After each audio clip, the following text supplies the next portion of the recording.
खबरों के साथ। खबर उत्तराखंड से, जहां मुख्यमंत्री पुष्कर सिंह धामी ने सोशल मीडिया के अपने आधिकारिक एक्स हैंडल पर जनजातीय क्षेत्र जौनसार, बाबर और उत्तरकाशी के रवाई क्षेत्र में मनाए जाने वाले लोक पर्व मंगसीर बग्वाल के अवसर पर शुभकामनाएं दी। और मुख्यमंत्री ने अपने संदेश में लिखा कि ये पावन पर्व सभी के जीवन में सुख, समृद्धि, आरोग्यता और सकारात्मक ऊर्जा का संचार करे। और वहीं उन्होंने लिखा कि लोगों को इस पर्व को लेकर हर्षोल्लास और सांस्कृतिक उल्लास के साथ मनाने की उन्होंने लोगों से अपील भी की।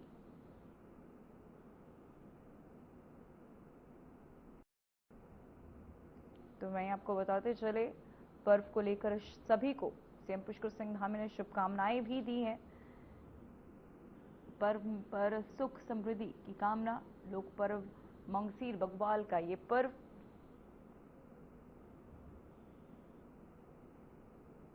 तो वहीं मुख्यमंत्री पुष्कर सिंह धामी ने बिहार की नवनिर्वाचित सरकार के शपथ ग्रहण समारोह में भाग लिया। इस अवसर पर उन्होंने उत्तर प्रदेश के मुख्यमंत्री योगी आदित्यनाथ, महाराष्ट्र के मुख्यमंत्री देवेंद्र फडणवीस, आंध्र प्रदेश के मुख्यमंत्री एन चंद्रबाबू नायडू और मध्य प्रदेश के मुख्यमंत्री मोहन यादव, राजस्थान के मुख्यमंत्री भजनलाल शर्मा, हरियाणा के मुख्यमंत्री नायब सिंह सैनी और दिल्ली की मुख्यमंत्री रेखा गुप्ता, त्रिपुरा के मुख्यमंत्री डॉक्टर मणिक साहा और उत्तर प्रदेश के मुख्यमंत्री केशव प्रसाद मौर्य सहित माननीय केंद्रीय मंत्रियों और वरिष्ठ पदाधिकारियों से मुलाकात भी की।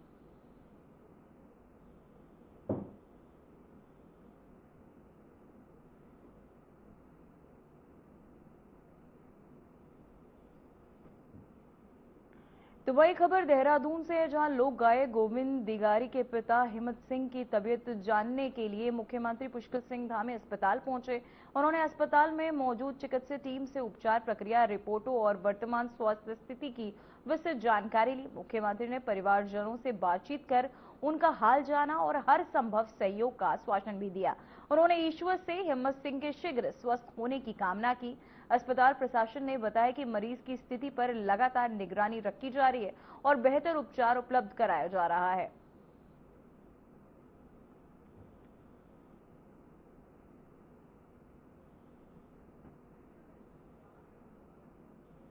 तो वहीं उत्तराखंड के विधानसभा चुनाव में अभी 1.5 वर्ष का समय बचा है, लेकिन मंगलौर विधानसभा से हरियाणा के पूर्व कैबिनेट मंत्री करतार सिंह भडाना ने अपनी सक्रियता दिखाते हुए बड़ा दावा किया है। उन्होंने कहा कि मंगलौर विधानसभा क्षेत्र में जितना कार्य वर्तमान विधायक काजी निजामुद्दीन कराएंगे, उससे भी अधिक कार्य वो इस क्षेत्र में कराते रहेंगे। वहीं भडाना ने बिहार में बीजेपी की हालिया जीत पर टिप्पणी करते हुए कहा कि इस वक्त देश की नहीं बल्कि विदेशों में भी प्रधानमंत्री नरेंद्र मोदी के नाम का डंका बज रहा है, जिससे पूरा देश प्रभावित है। इसी प्रभाव के चलते बिहार में बीजेपी को प्रचंड जीत मिली है। तो वहीं आपको बताते चले, करतार सिंह भडाना ने किया बड़ा दावा, जहां पीएम मोदी के नाम पर बज रहा है डंका, जिसे लेकर उन्होंने ये बयान भी दिया और सभी तमाम तैयारियां जो है करते नजर आए। साथ ही आपको बताते चले, पीएम मोदी से पूरा देश है पूरी तरह प्रभावित। करतार सिंह का यह बयान जो है सामने आया, जहां पीएम मोदी के नाम का पूरे देश में अब डंका बज रहा है, जहां जनता पीएम से काफी प्रभावित। ऐसा है कि पहले ही, क्योंकि बार बार बताना भी अच्छा नहीं लगता, क्योंकि हर गांव को एक बार यहाँ पे बुला के उनका दर्शन करना, उनकी मंशा को पता करना कि भाई हमें क्या करना चाहिए, कैसा काम करना चाहिए, एक बेटे से, एक अपने बड़े से क्या क्या इच्छाएं होती है समाज में, तो उसका भी पता लगे, काम करने का तरीके का पता चले, लोग क्या चाहते हैं उस बात का पता चले। जैसे अभी एक माई बोल रही थी, भाई हम कलकत्ता से भी आगे के, हम सब कुछ जानते हैं। मैं कि जानते थे वो, पर सच्चाई को नहीं जानते, क्योंकि सच्चाई सच्चाई है। क्योंकि आज जो काम विधायक के कोटे के हैं, उनको अगर वो नहीं करवाना चाहे तो वो नहीं करवाना। तो वहीं हरिद्वार में मुख्यमंत्री के निर्देश पर जिले में मेगा सफाई अभियान जोरों शोरों से जारी। जिलाधिकारी मयूर दीक्षित ने सभी अधिकारियों को मैदान में उतरकर सफाई व्यवस्था की निगरानी करने के निर्देश दिए थे और उनका दिशा निर्देशन अभियान को प्रभावी बनाने में मदद कर रहा है। अभियान के दूसरे दिन शहर और ग्रामीण क्षेत्रों में सफाई अभियान तेज रहा, तो वहीं जिलाधिकारी खुद कई स्थानों पर जाकर व्यवस्थाओं का जायजा लेते दिखे। नगर निगम टीम ने पंतद्वीप मैदान और चमगादड़ टापू में अभियान चलाकर लगभग 10 टन कूड़ा एकत्र किया।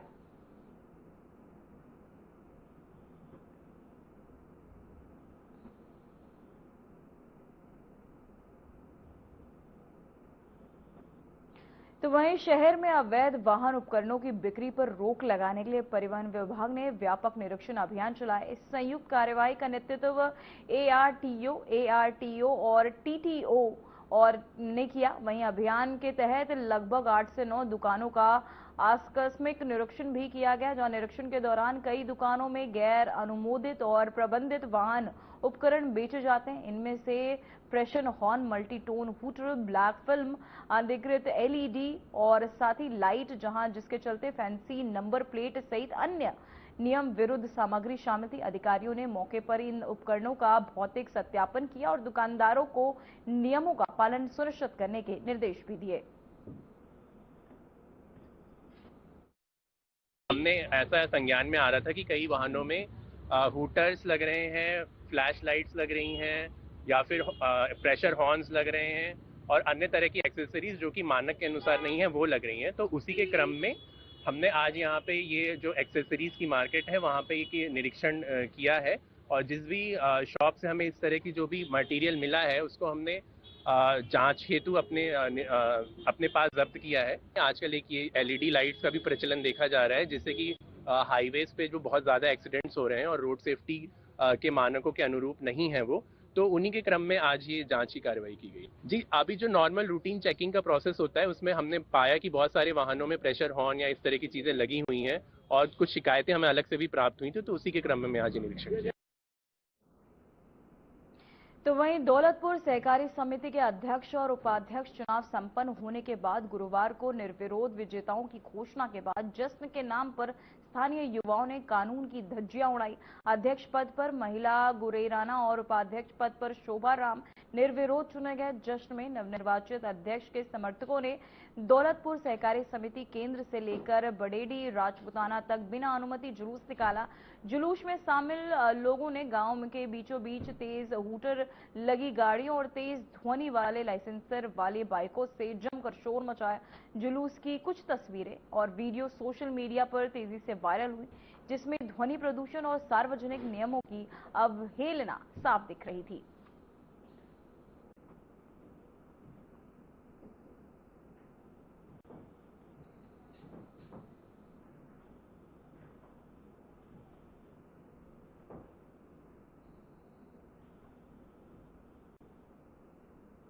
तो वहीं उत्तराखंड ने खनन सुधारों में एक बार फिर देश भर में पहला स्थान हासिल किया। केंद्र सरकार ने राज्य की पारदर्शी और प्रभावी खनन व्यवस्था को देखते हुए 100 करोड़ की प्रोत्साहन राशि जारी की। इससे पहले अक्टूबर 2025 में भी राज्य को 100 करोड़ मिले थे और अब कुल प्रोत्साहन राशि 200 करोड़ हो गई है। मुख्यमंत्री पुष्कर सिंह धामी के नेतृत्व में राज्य ने माइनर मिनरल रिफॉर्म्स के लिए निर्धारित 7 में से 6 सुधार सफलतापूर्वक किए हैं। वहीं केंद्र सरकार ने अपनी आधिकारिक रिपोर्ट में कहा कि उत्तराखंड खनन सुधारों में सबसे प्रभावी और तेज राज्य बना है।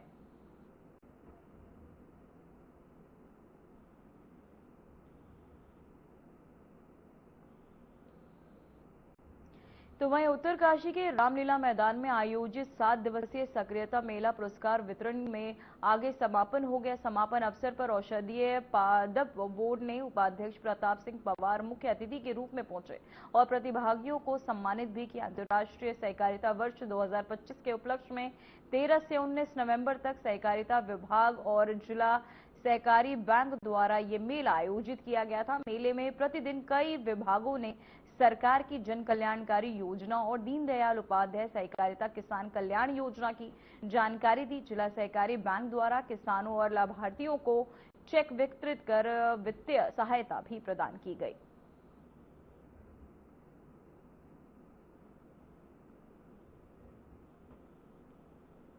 तो वहीं पौड़ी उत्तराखंड में 3 दिवसीय पौड़ी सर्दोत्सव 2025 बड़े धूमधाम से मनाया गया, जहां उद्घाटन समारोह में स्थानीय विद्यालयों के रंगारंग झांकियों और आकर्षक मार्च पास्ट ने माहौल को उत्सवमय बना दिया। सांस्कृतिक परंपराओं और स्थानीय प्रतिभाओं को प्रदर्शित करने वाला यह आयोजन शहर में उत्साह और उमंग भर रहा है।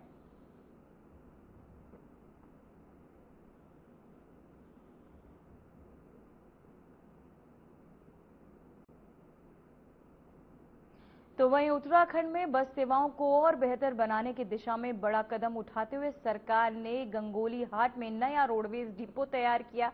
इस डिपो के बनने से क्षेत्र में परिवहन सुविधाएं सुदृढ़ होंगी। वहीं बसों के संचालन में सुगमता बढ़ेगी और स्थानीय लोगों को बेहतर और तेज यातायात सेवाएं भी मिलेंगी। सरकार का कहना है कि ये कदम पहाड़ी क्षेत्रों में कनेक्टिविटी सुधारने की दिशा में महत्वपूर्ण साबित होगा।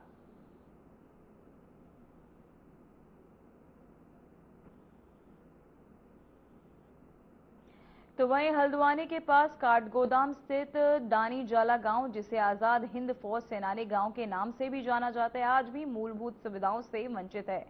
आपको बताते चले, पेड़ों की टीकी हुई होने के कारण बेहद खतरनाक बन जाती है।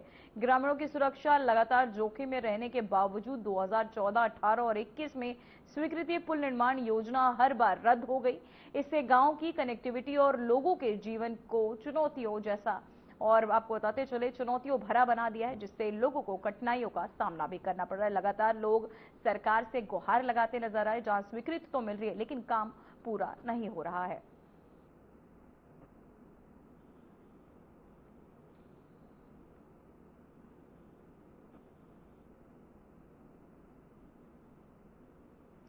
तो वहीं देहरादून में ड्रग फ्री कैंपस अभियान के तहत दून पुलिस ने बड़ी कार्यवाही करते हुए प्रेमनगर क्षेत्र स्थित एक निजी शिक्षण संस्थान में औचक निरीक्षण किया। इस अभियान को पुलिस प्रशासन और स्वास्थ्य विभाग की संयुक्त टीम ने अंजाम दिया। वहीं निरीक्षण के दौरान 10 छात्रों ने ब्लड सैंपल लिए गए, जबकि 45 छात्रों की मेडिकल जांच की गई। वहीं पुलिस के अनुसार सभी छात्रों से पहले ही ड्रग टेस्ट के लिए कंसेंट फॉर्म, शपथ पत्र भरवाए गए थे, जिसके बाद टीमें मौके पर पहुंची। वहीं एसएसपी देहरादून ने सख्त संदेश देते हुए कहा कि छात्रों को नशे से दूर रखने और इसके दुष्परिणामों के बारे में जागरूक करने के साथ साथ आवश्यक होने पर कानूनी कार्यवाही भी की जाएगी।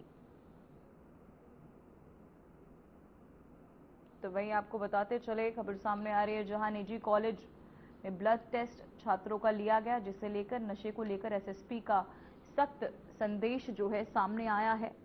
छात्रों का ब्लड टेस्ट किया गया, जहां इससे पहले ही उनसे कंसेंट फॉर्म भरवा लिया गया था, जिसे लेकर छात्रों का ब्लड टेस्ट किया गया। ड्रग फ्री कैंपस अभियान के तहत ये ब्लड टेस्ट करवाए गए, जिसकी स्वीकृति पहले ही छात्रों से कंसेंट फॉर्म के जरिए ले ली गई थी।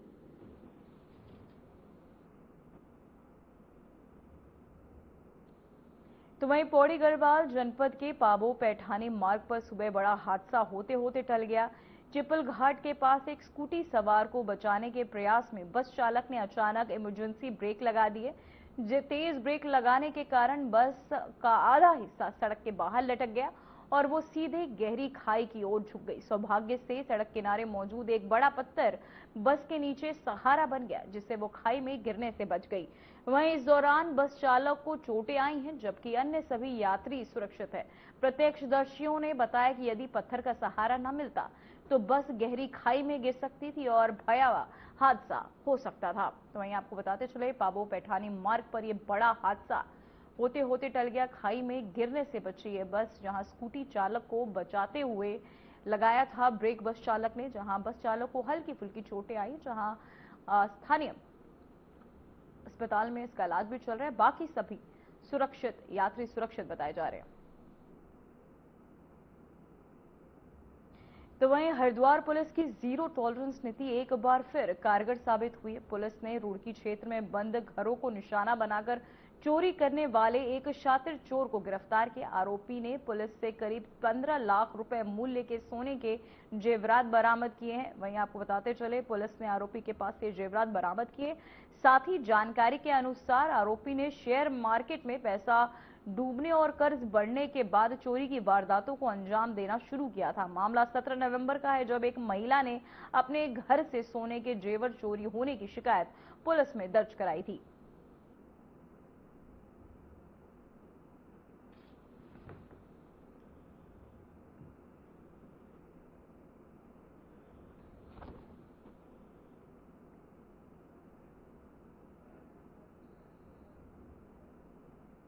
तो वहीं आपको बताते चले, रुड़की में शातिर चोर को गिरफ्तार किया गया। 15 लाख के सोने के जेवर चोर के पास से बरामद किए गए।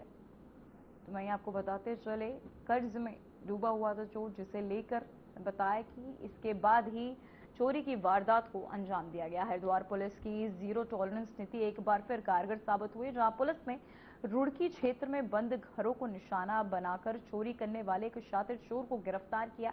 आरोपी से पुलिस ने करीब 15 लाख रुपए मूल्य के सोने के जेवरात भी बरामद किए। जानकारी के अनुसार आरोपी ने शेयर मार्केट में पैसा डूबने और कर्ज बढ़ने के बाद चोरी की वारदातों को अंजाम देना शुरू किया था। वहीं मामला 17 नवंबर का है, जब एक महिला ने अपने घर से सोने के जेवर चोरी होने की शिकायत पुलिस में दर्ज कराई थी, जिसके बाद सक्रिय होती पुलिस ने मामला दर्ज कर पूछताछ और छानबीन शुरू की, जिसके बाद चोर हाथ आया। तो एक तहरीर मिली थी जिसमें वादिनी ने ये बोला था कि रात के समय उसके घर से, जब वो घर पे नहीं थे, तो करीब 15-16 लाख का सामान, आभूषण और नगद सामान चोरी हो गया है। तो इस सूचना पर पुलिस ने तुरंत मुकदमा दर्ज किया, टीमें बनाई गई और टीमों ने लगातार काम किया। तो सीसीटीवी में उस पर्टिकुलर समय में एक संदिग्ध व्यक्ति मिला था। उसके बारे में और डिटेल से काम करने पर थाने ने एक आकाश शर्मा नाम के व्यक्ति को पकड़ा, जिसने सख्ती से पूछताछ करने पर अपने जुर्म को कबूला। और अच्छी बात यह कि जितना माल उस चोरी में गया था वो सारा का सारा रिकवर हो गया। चोर जो है वो शेयर मार्केट में पैसा लगाने का आदी है। वहां घाटा होने पर कहता है कि मैं चोरी से इसको भरपाई करने का प्रयास कर रहा था। तो थाना रुड़की ने एक अच्छा काम करके इसके लिए सब लोग बधाई के पात्र हैं।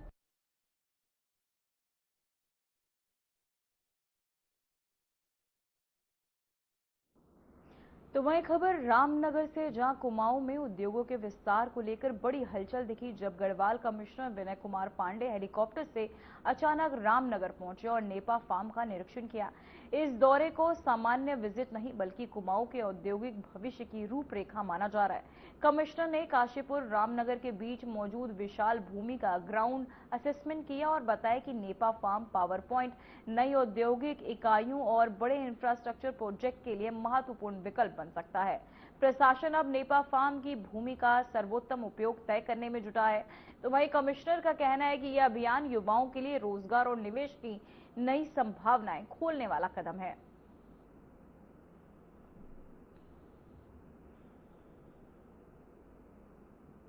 और अभी हम लोग खुरपिया और जो फल नगर के पास है प्राक फार्म, तो आपको पता है कि खुरपिया में भारत सरकार ने एक इंडस्ट्रियल स्टेट डिक्लेयर किया है अमृतसर कोलकाता कॉरिडोर में। तो अब उसका हम लोग फाइनल स्टेज पर काम प्रारंभ होना है। तो उसकी साइट विजिट के लिए आया था मैं, और वहाँ जो कुछ हमारे इंडस्ट्रियलिस्ट उनसे भी हमारी मीटिंग हुई। यहाँ से कुछ ही दूर पर नेपा फार्म भी है, अब वहाँ जा रहे हैं हम लोग। और जाकर वहाँ भी हम लोगों को ये देखना है कि जो लैंड हमको मिली है उसका हम बेस्ट इस्तेमाल क्या कर सकते हैं। तो इसी सिलसिले में मैं यहाँ आया हूँ। तो वहीं हल्द्वानी के लालकुआं क्षेत्र के गोरा पड़ाव में 18 अक्टूबर को हुई सड़क दुर्घटना का सीसीटीवी फुटेज सामने आया है। वीडियो में साफ दिख रहा है कि बाइक सवार तेज रफ्तार से गलत दिशा में आ रहा था, जिसके चलते उसकी कार से जोरदार टक्कर हुई। फुटेज में हादसे में बाइक सवार की लापरवाही को स्पष्ट कर दिया है, जिससे पूरे मामले की तस्वीर और साफ हो गई है। तो वहीं आपको बताते चले, खबर सामने आ रही है सीसीटीवी में हादसे की सच्चाई को किया उजागर, जहां गलत दिशा में आई बाइक का ये सीसीटीवी फुटेज सामने आया है। तेज रफ्तार बनी दुर्घटना की वजह लापरवाही का ये वीडियो अब सोशल मीडिया पर तेजी से वायरल हो रहा है। गोरापावा हादसे का ये खुलासा सीसीटीवी के जरिए हुआ है।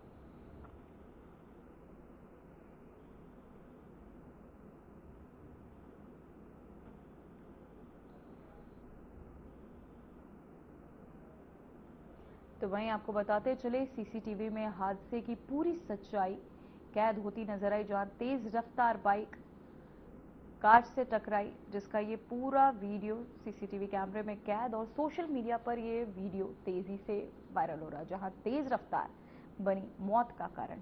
तो वहीं लापरवाही का ये वीडियो सबूत के तौर पर सामने आया। तो वहीं काशीपुर में चल रहे फर्जीवाड़े और दस्तावेजों की बंदरबाट पर अब प्रशासन का डंडा जोरदार तरीके से चल पड़ा है। एसडीएम अभय प्रताप सिंह की अगुवाई में सीएससी सेंटर्स पर ताबड़तोड़ छापेमारी कार्यवाही जारी है। इसी सिलसिले में 4 सीएससी सेंटरों पर अचानक दबिश दी गई, जिसमें एक सेंटर को नियमों का घोर उल्लंघन पाए जाने पर मौके पर ही सील कर दिया गया। सील किए गए सेंटर में न तो रजिस्टर मेंटेन पाया गया और न ही दस्तावेजों का कोई रिकॉर्ड। उल्टा अंदर ऐसे पेपर्स बरामद हुए जो किसी भी सीएससी सेंटर पर नहीं होने चाहिए थे। प्रशासन पूरी सख्ती के साथ पूरे नेटवर्क की परतें खोलने में जुटा हुआ है। तो वहीं आपको बताते चले फर्जीवाड़े का हुआ शुन।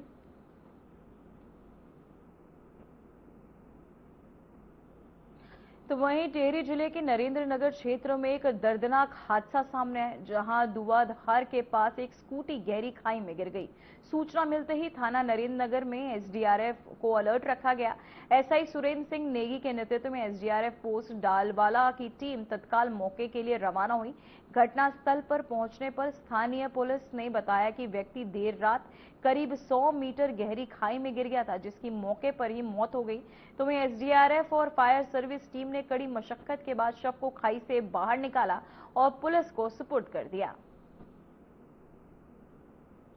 तो वहीं गहरी खाई में गिरी स्कूटी युवक की मौके पर ही मौत हो गई। फिलहाल खबरों में इतना ही। मुझे दीजिए इजाजत। नमस्कार।